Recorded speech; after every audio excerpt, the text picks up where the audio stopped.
দেখুন, মাছ চাষের পরিমাণটা হচ্ছে প্রায় 50 লক্ষ টাকা।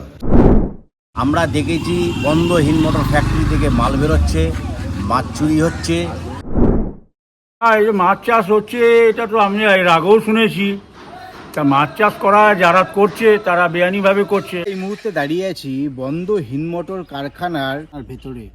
অবাধে চলছে ভেড়ি থেকে মাছ দখল করে নিয়ে বিক্রি করে দেওয়া, অবাধে চলছে ভেড়িতে মাছ চাষ, অবাধে চলছে যে যার মতন করে ভেড়িতে বেআইনিভাবে মাছ চাষ। দেখুন, মাছ চাষের পরিমাণটা হচ্ছে প্রায় 50 লক্ষ টাকা।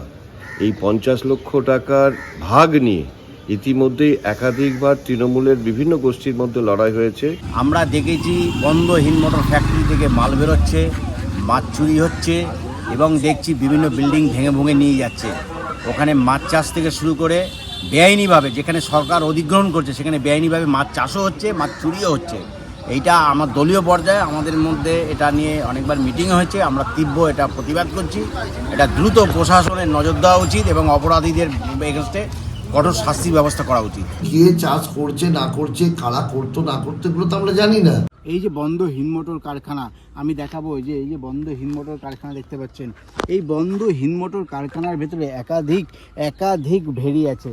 সেই ভেড়ির মধ্যে মানে যে যেমন পাচ্ছে মাছ চাষ করছে, মাছ চাষ করে মুনাফা লুটছে। সরকার অধিকৃত এই হিন্দমোটর কারখানাটা এখন সমাজ বিরোধীদের আখড়া হয়ে দাঁড়িয়েছে। এই গত কিছুদিন আগেও সেখানে একজন নাবালিকা ধর্ষিতা হয়েছে। অর্থাৎ এই যে বন্ধ হিন্দমোটর কারখানা, এই বন্ধ হিন্দমোটর কারখানা কিন্তু এই মুহূর্তে সরকার অধিগ্রহণ করেছে। না, এই যে মাছ চাষ হচ্ছে, এটা তো আমি এর আগেও শুনেছি। তা মাছ চাষ করা যারা করছে তারা বেআইনিভাবে করছে।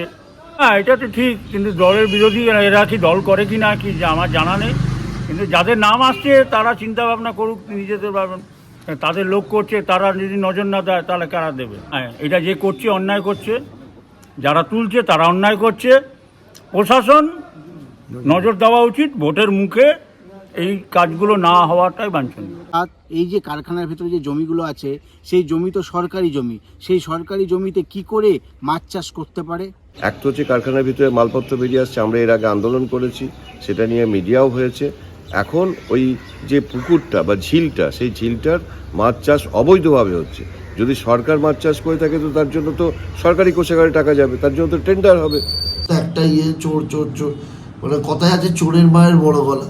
তো বিজেপি মহাচোর, তার সাথে সিপিএম সে আর এক চোর।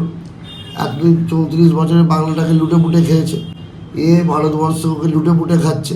এখন সবাই মিলে খাওয়া দাওয়া করে এখন তৃণমূলকে চোর জোচ্চোর বানাচ্ছে। এখন লাস্টে মাছ চুরিতে নামিয়ে দিয়েছে। বেআইনিভাবে মাছ চাষ করছে বলে অভিযোগ তুলেছেন বিজেপি নেতারা।